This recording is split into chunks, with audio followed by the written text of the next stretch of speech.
अस्सलाम वालेकुम। आज की वीडियो में हम करेंगे एक्सरसाइज 6C। ये जो mathematics book 3D3 7th edition जो न्यू एडिशन आया है उसी एक्सरसाइज है ये, और इसका हम करेंगे जो क्वेश्चन नंबर 3 करेंगे आज की वीडियो में। इससे जो पिछले क्वेश्चन है पहले करवा चुकी हूँ, उसका लिंक मैं डिस्क्रिप्शन में दे दूंगी, आप वहाँ से देख लीजिएगा। और अगर अभी तक आपने मेरा चैनल सब्सक्राइब नहीं किया तो उसको सब्सक्राइब कर दीजिए और बेल आइकन को लाजमी प्रेस कर दीजिएगा ताकि आपको न्यू आने वाली वीडियोज़ के बारे में पता चल सके।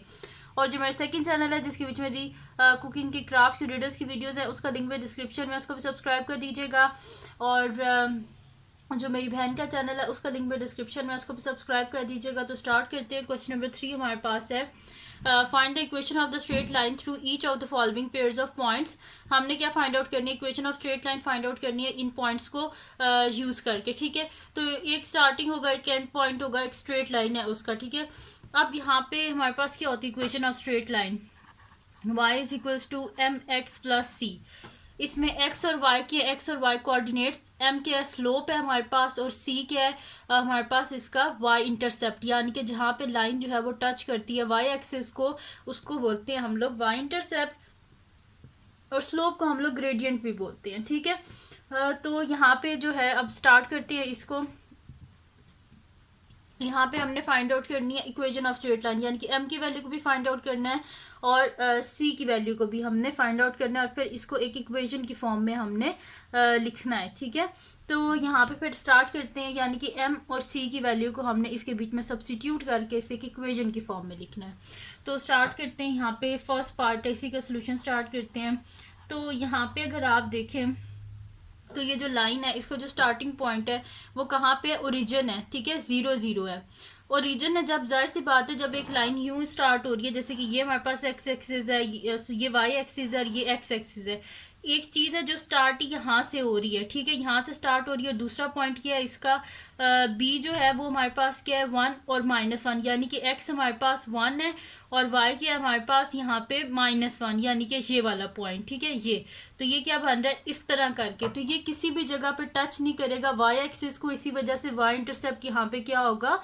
0 होगा। तो पहले तो इसके मैं यहाँ पे ग्रेडियंट निकाल देती हूँ, फिर मैं आपको बताती हूँ। वाई इंटरसेप्ट वैसे मैंने कई दफ़ा पहले आपको बताया, लेकिन फिर भी मैं बता देती हूँ कि अगर इस तरह मतलब कि कोई लाइन गुजर रही है, ठीक है, एक ग्राफ है उसके बीच में, तो ये जो पॉइंट होगा ना, ये पॉइंट जहाँ पे इस लाइन ने टच किया वाई एक्सिस को, इसको हम बोलते हैं वाई इंटरसेप्ट, यानी कि इसको सी बोलते हैं। ठीक है, और ये देखें अगर आप, तो यहाँ पे ये जो स्लोप आ रही है ना, इसकी वैल्यू को, ये जो स्लोप है इसको हम क्या बोलते हैं? एम बोलते हैं, और इसको ग्रेडियंट भी बोलते हैं। ठीक है, तो यहाँ पे सबसे पहले मैं ग्रेडियंट या slope of A B find out कर लेती हूँ।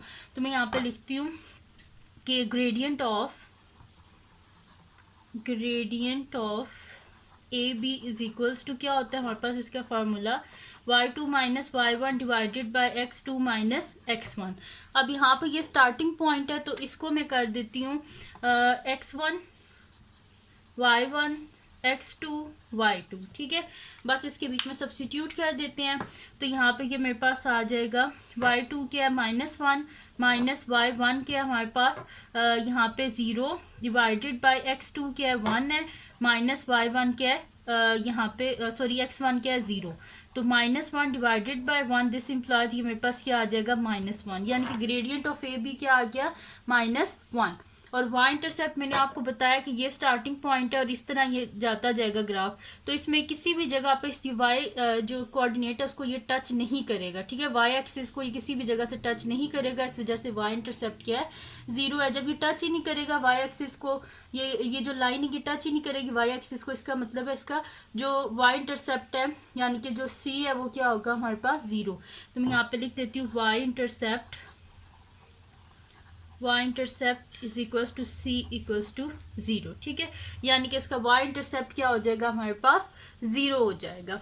अब equation of A B next sheet ले लेती हूँ, उस पर मैं लिख देती हूँ कि यहाँ पे कि इक्वेशन ऑफ ए बी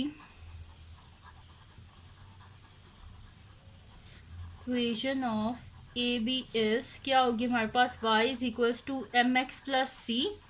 तो y as it is equals, क्योंकि हमने इक्वेशन फाइंड आउट करनी है एक्स वाई की फॉर्म में, इसमें सिर्फ हमने m और c की वैल्यू को सब्सटीट्यूट करना है। तो m क्या आया था? -1, तो -1 इंटू एक्स, और प्लस c क्या है वो मैंने अभी फाइंड आउट किया था, वो क्या आया था? 0। तो y is equals to -x plus 0 यानी कि y is equals to minus x. ठीक है, तो ये आ गई हमारे पास इक्वेशन आ गई जो फर्स्ट पार्ट है उसकी।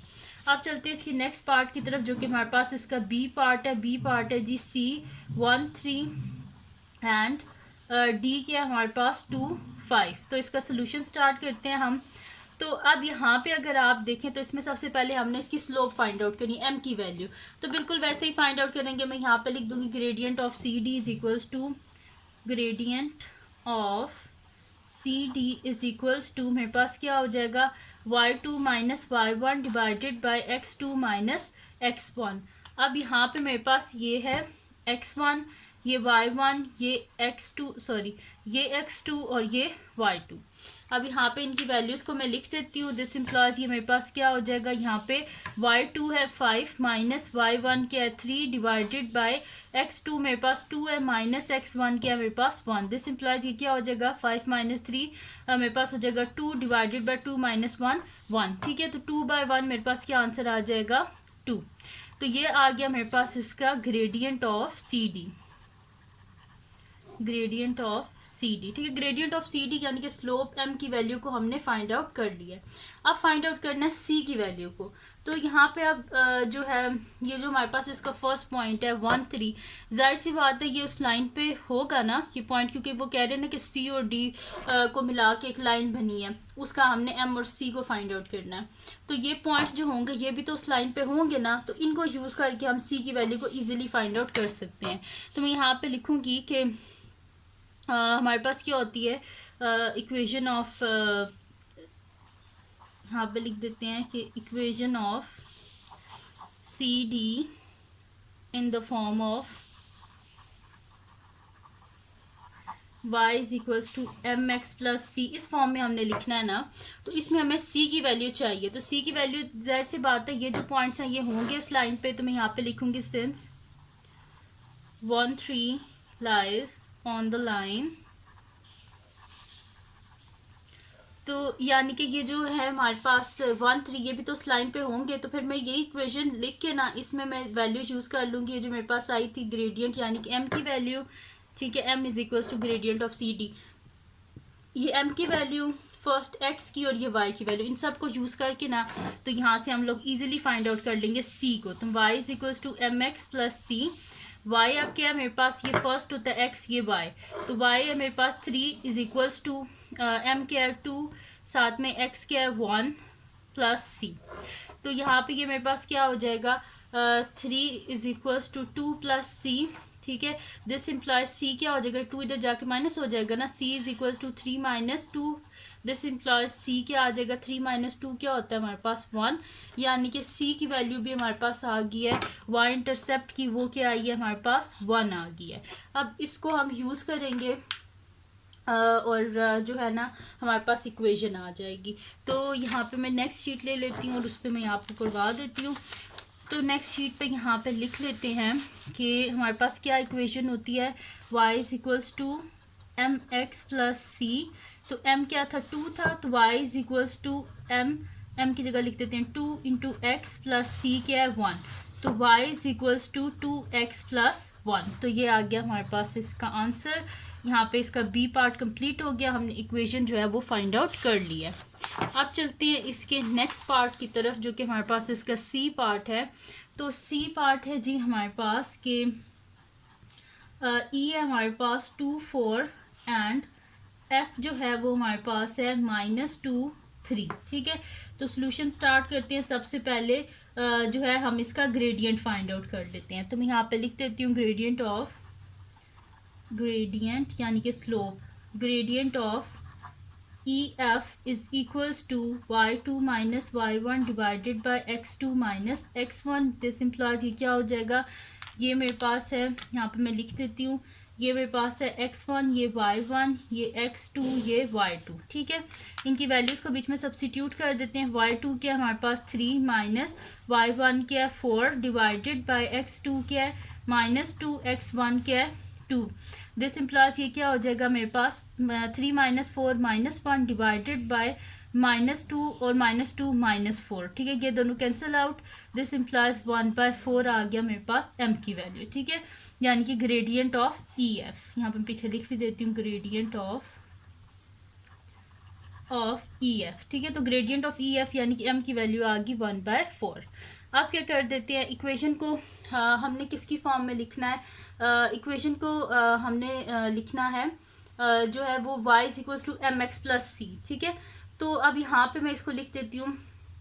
अब इक्वेशन हमारे पास किसकी फॉर्म में है, मैं यहाँ पे इसकी स्लोप की वैल्यू भी लिख देती हूँ। तो हम यहाँ पे लिख देंगे कि equation of E F is in the form y is equals to क्या होता है m की जगह बेशक इसकी वैल्यू यहाँ पे लिख देती है। m की वैल्यू क्या है 1/4, तो मैं यहाँ पे लिख देती हूँ 1/4 x प्लस सी। अब इस c की वैल्यू रहती है, इस c की वैल्यू को हम किस तरह फाइंड आउट करेंगे, मैं यहाँ पे लिखूंगी सिंस, कोई भी इनमें से पॉइंट्स ले लेंगे, पहले वाले ही ले लेते हैं, since 2 4 lies on the line. तो बस इसके बीच में क्या करेंगे, x की जगह लिखते हैं आप 2 और y की जगह लिखते हैं 4, ये x है ये y है। तो यहाँ पे क्या हो जाएगा, y की जगह लिख देते हैं 4, 4 इज इक्वल्स टू 1/4, ये x की जगह लिख देते हैं 2 प्लस सी। तो ये क्या हो जाएगा 2 1 ज़ा 2, 2 2 ज़ा 4, 4 is equals to 1/2 plus c, ठीक है। तो यहाँ पे ये क्या हो जाएगा, बोथ साइड पे 2 से मल्टीप्लाई कर देते हैं, 2 into 4 is equals to 2 multiply by 1/2 plus यहाँ पे मेरे पास क्या हो जाएगा 2c, ठीक है।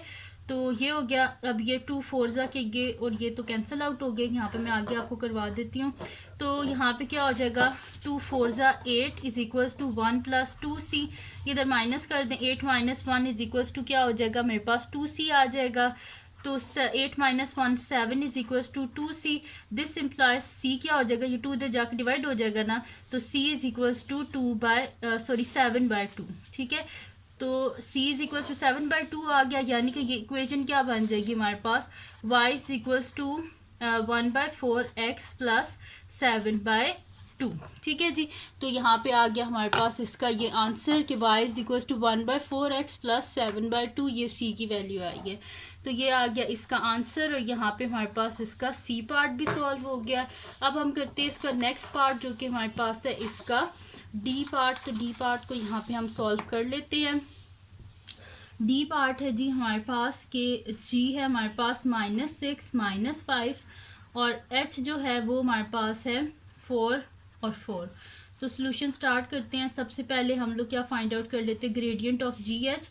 तो मैं यहाँ पे लिख देती हूँ gradient of G H is equals to y2 minus y1 divided by x2 minus x1, ठीक है। दिस इम्प्लॉज यहाँ पे क्या हो जाएगा, मैं x और y को लिख देती हूँ। ये मेरे पास है x1, ये y1, ये x2, ये y2, ठीक है।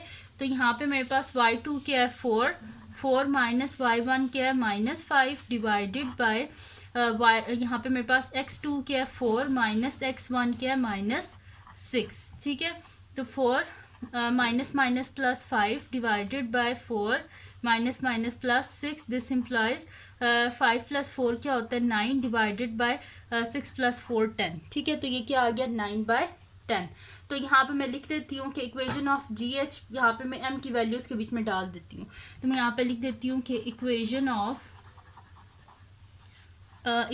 Of G H is in the form of, किस फॉर्म में हमारे पास y is equals to M x plus c होता है, तो m की जगह उसकी वैल्यू लिख देते हैं 9/10 x प्लस सी। अब सिर्फ ये c रह गया, तो फिर मैं यहाँ पे लिख देती हूँ कि इनमें से कोई भी ले ले। मैं फर्स्ट पॉइंट ही ले लेती हूँ कि ये दोनों क्या लाई करती हैं इसी लाइन पे। तो मैं यहाँ पे लिख देती हूँ सिंस यहाँ पे जो पॉइंट्स हैं -6 -5 लाइज ऑन द लाइन, इसी लाइन के ऊपर है ना। तो अब हम क्या करेंगे, ये x और y की वैल्यू में बीच में सब्सिट्यूट कर देती हूँ। तो यहाँ पे y मेरे पास क्या आ जाएगा -5, तो -5 plus is equal to 9/10, x की जगह लिख देते हैं -6 प्लस c, ठीक है जी। ये हो गया मेरे पास। अब यहाँ पे जो है हमने c की वैल्यू को निकालना है, तो मैं लिख देती हूँ -5 इज इक्वल्स टू 6 9 हमारे पास क्या होता है 54, तो मैं यहाँ पे लिख देती हूँ -54/10 प्लस c, हमें सी चाहिए, साथ में 54/10 नहीं चाहिए, तो दूसरी साइड पे ले जाते हैं। तो -5 + 54/10 + सी, तो यहाँ पे क्या हो जाएगा मेरे पास 10 × 5 -50 + 54/10 प्लस, सॉरी यहाँ पे क्या था, ये इक्वल टू का साइन था, मैंने यहाँ पे प्लस लिख दिया, ये इक्वल टू यहाँ पे हो जाएगा क्योंकि ये इस साइड पे चला गया ना, तो इक्वल टू का साइन यहाँ पे होगा। ठीक है, ये हो गया मेरे पास। अब इसको यहाँ पे आगे मैं साइड पे कर लेती हूँ, यानी कि यहाँ पे सी क्या हो जाएगा, 54 में से 50 को माइनस करें तो पीछे क्या बचता है 4/10। यहाँ पे कटिंग हो जाएगी, 2 2 = 4, 2 5 = 10, यानी कि सी क्या आ गया 2/5। ठीक है, तो सी आ गया 2/5, यानी कि इक्वेशन क्या होगी, y = हमारे पास 9/10 x प्लस सी की जगह उसकी वैल्यू 2/5। तो ये आ गया इसका आंसर यहाँ पे। तो ये इक्वेशन मेरे पास आ गया y = 9/10 x प्लस 2/5। तो यहाँ पे इसका डी पार्ट भी सॉल्व हो गया। अब चलते हैं इसके नेक्स्ट पार्ट की तरफ, जो कि हमारे पास है इसका ई पार्ट। तो जो ई पार्ट है वो भी इसी तरह ही हमने सॉल्व करना है, तो मैं यहाँ पे लिख लेती हूँ इसका ई पार्ट। तो ई पार्ट है जी मेरे पास के आई है मेरे पास -2 -4 एंड जे मेरे पास है 1 और -7। तो इसका सोल्यूशन स्टार्ट करते हैं हम। इसका सबसे पहले ग्रेडियंट यानी कि m की वैल्यू को फाइंड आउट करेंगे। तो मैं यहाँ पे लिख देती हूँ कि ग्रेडियंट ऑफ आई जे मेरे पास क्या हो जाएगा, वैसे ही फार्मूला लिख के उसको सॉल्व कर लेंगे। तो मैं यहाँ पे लिख देती हूँ gradient of I J is equals to y2 minus y1 divided by x2 minus x1। This implies ये क्या हो जाएगा, यहाँ पे मैं लिख लेती हूँ, ये मेरे पास है x1 और ये मेरे पास y1, ये x2 और ये y2। अब यहाँ पे लिख लेते हैं हम। तो यहाँ पे y2 क्या है मेरे पास -7 और y1 क्या है मेरे पास -4 डिवाइडेड बाय x2 क्या है मेरे पास -7 माइनस x1 क्या है मेरे पास -4। ये हो जाएगा मेरे पास -7 minus minus +4 divided by -7 minus minus +4 हो गया मेरे पास। ठीक है, दिस इम्प्लाइज यहाँ पे मैंने दोबारा से की वैल्यू लिख दी। x2 है, x2 क्या +1 माइनस x1 क्या हमारे पास -2। तो मैं यहाँ पे लिख देती हूँ -2, इसको ऐसे कर देते हैं। ठीक है, +1 और माइनस माइनस +2। ठीक है, अब ठीक हो गया ये। तो -7 + 4 यहाँ पे मेरे पास क्या हो जाएगा, प्लस माइनस माइनस, तो 7 में से 4 गए तो 3 और बड़ी वैल्यू के साथ माइनस है, जैसे माइनस आ जाएगा। और यहाँ पे 2 + 1 क्या हो जाएगा 3 हो जाएगा यहाँ पे। तो 3 और 3 कैंसिल आउट, दिस इम्प्लाइज यहाँ पे क्या हो जाएगा -1। उसके बाद कर लेते हैं इक्वेशन ऑफ आई जे, इसकी एम की वैल्यू को सब्सटीट्यूट करके मैं लिखूंगी। Equation of I J is the form of in the form of y is equals to, अब m क्या है -1 इंटू एक्स प्लस सी, यानी कि y is equals to -x plus c. अब इसमें c की वैल्यू को हमने सब्सटीट्यूट करना है, तो वही चीज़ मैं यहाँ पे लिखूंगी कि सिंस ये जो पॉइंट्स हैं ये इसी लाइन पे रहना, तो मैं यहाँ पे लिखूंगी सिंस कि -2 -4 लाइज ऑन द लाइन। तो यहाँ पे हमारे पास क्या हो जाएगा, y की जगह लिख देंगे, ये x है और ये y है, तो y की जगह लिख देंगे -4 इज इक्वल्स टू, x की जगह लिख देंगे हम लोग यहाँ पे 2 -2 प्लस c। तो ये हो जाएगा -4 is equal to minus minus +2 plus c। हमें c की वैल्यू चाहिए, साथ में 2 नहीं चाहिए, तो -4 और ये इधर जाके -2 इज इक्वल्स टू प्लस सी, यानी कि सी क्या आ जाएगा -2 और -4 -6। तो यहाँ पे सी की वैल्यू क्या आ गई हमारे पास -6। अब इस इक्वेशन में सब्सटीट्यूट कर देते हैं, तो y इज इक्वल्स टू क्या आ जाएगा हमारे पास -x प्लस सी की जगह क्या लिख देंगे -6, तो यहाँ पे मैं लिख देती हूँ +-6। तो y is equals to -x -6। तो ये आ गई हमारे पास इसकी इक्वेशन जो हमने बनानी थी। तो यहाँ पे इसका ई पार्ट भी सॉल्व हो गया। अब करते हैं हम इसका नेक्स्ट पार्ट, जो कि हमारे पास है इसका एफ पार्ट। तो एफ पार्ट को मैं नेक्स्ट शीट पे कर लेती हूँ।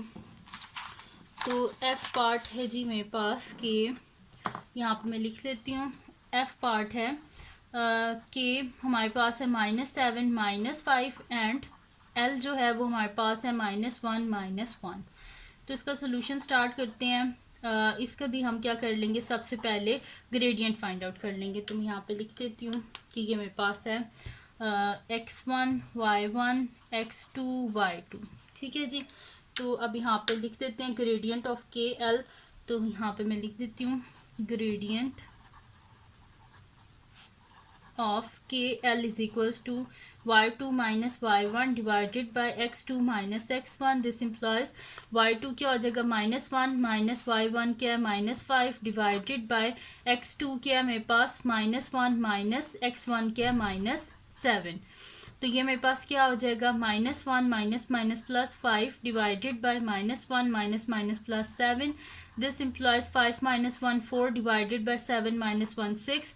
2 2 ज़ा 4 2 3 ज़ा 6। दिस इम्प्लॉयज ये मेरे पास क्या आ गया 2/3। तो ग्रेडियंट यहाँ पे क्या आ गया 2/3 आ गया हमारे पास। अब क्या करना है, हमने जो है इसको इक्वेशन की फॉर्म में लिख देते हैं। तो मैं यहाँ पे लिख देती हूँ कि equation of KL is in the form y is equals to m की जगह क्या लिखना है, यहाँ पे लिख देती हूँ mx प्लस c है। तो y क्या हो जाएगा, y is equals to m की जगह लिख देंगे 2/3x प्लस c। अब ये c रहता है, c की वैल्यू को हमने फाइंड आउट करना है। अब इनमें से हम कोई भी पॉइंट्स ले लेते हैं जो आपको इजी लगे। ये थोड़े मुश्किल हो जाएंगे -7 -5 इनको करना, तो हम -1 और ये -1 वाला ले लेते हैं। इनमें से आप कोई भी ले सकते हैं। तो मैं यहाँ पे लिख दूंगी since -1 lies on the line, तो y इज इक्वल्स टू हमारे पास क्या है mx प्लस सी, यानी कि 2/3x प्लस सी। अब यहाँ पे ये मेरे पास x है और ये मेरे पास y है, तो इनकी वैल्यूज़ को लिख लेते हैं। x है -1 is equals to 2/3 into -1 plus c.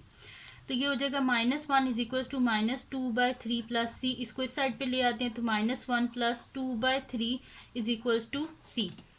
इसको हम क्या कर लेते हैं, ऊपर नीचे 3 से मल्टीप्लाई कर लेते हैं। तो ये हो जाएगा -3/3 plus 2/3 is equals to C. Denominator में हो गया 3, न्यूमरेटर में आ गया -3 प्लस 2 इज इक्वल्स टू सी।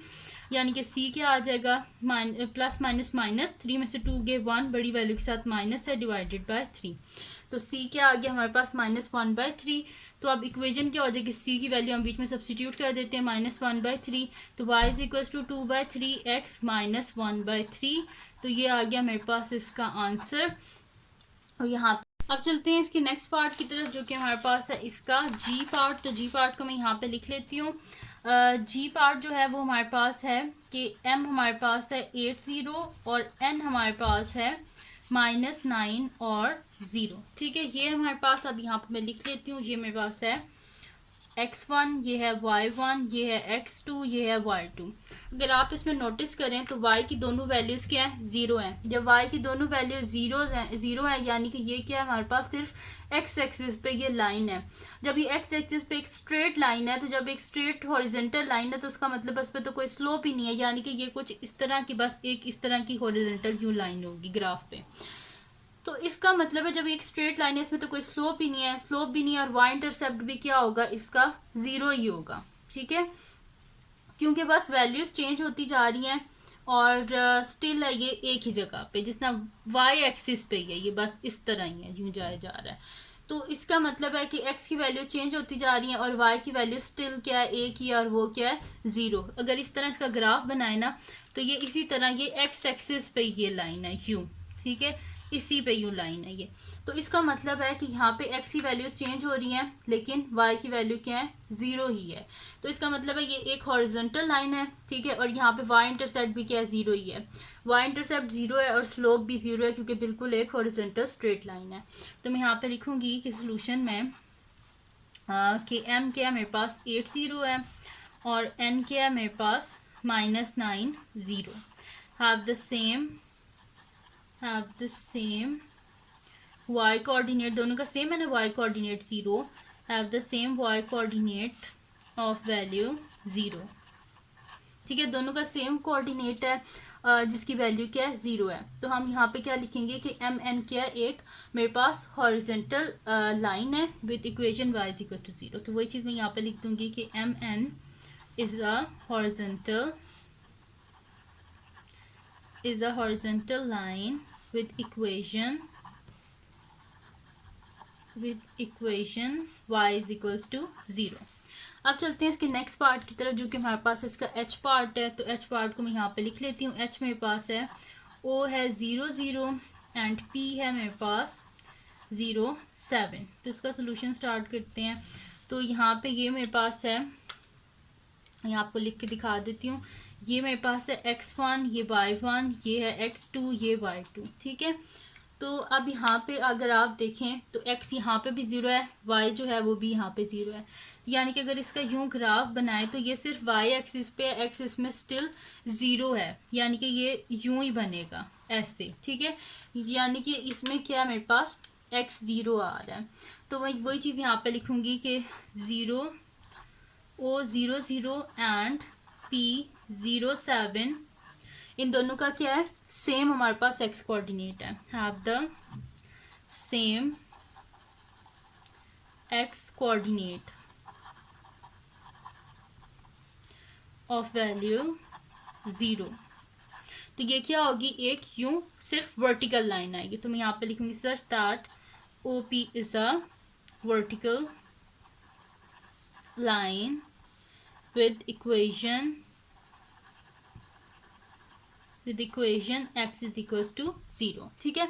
यहाँ पे इक्वेशन क्या बनेगी, x is equals to 0, और यहाँ पे इक्वेशन क्या बनी है, y is equals to 0. ठीक है जी. तो ये थी आज की वीडियो जिसमें मैंने आपको करवाया एक्सरसाइज 6C का क्वेश्चन नंबर 3 कंप्लीट करवा दिया है. तो अगर ये वीडियो आपके लिए हेल्पफुल है तो इसको लाइक कीजिएगा, चैनल को सब्सक्राइब कीजिएगा और बेल आइकन को लाजमी प्रेस कर दीजिएगा ताकि आपको न्यू आने वाली वीडियोज़ के बारे में पता चल सके. और जो मेरा सेकंड चैनल है जिसके बीच मेरी कुकिंग की, क्राफ्ट्स की, रिडल्स की वीडियोज़ हैं, उसका लिंक भी डिस्क्रिप्शन में, उसको भी सब्सक्राइब कर दीजिएगा और अपनी दुआओं में लाजमी याद रखिएगा. अल्लाह हाफिज़.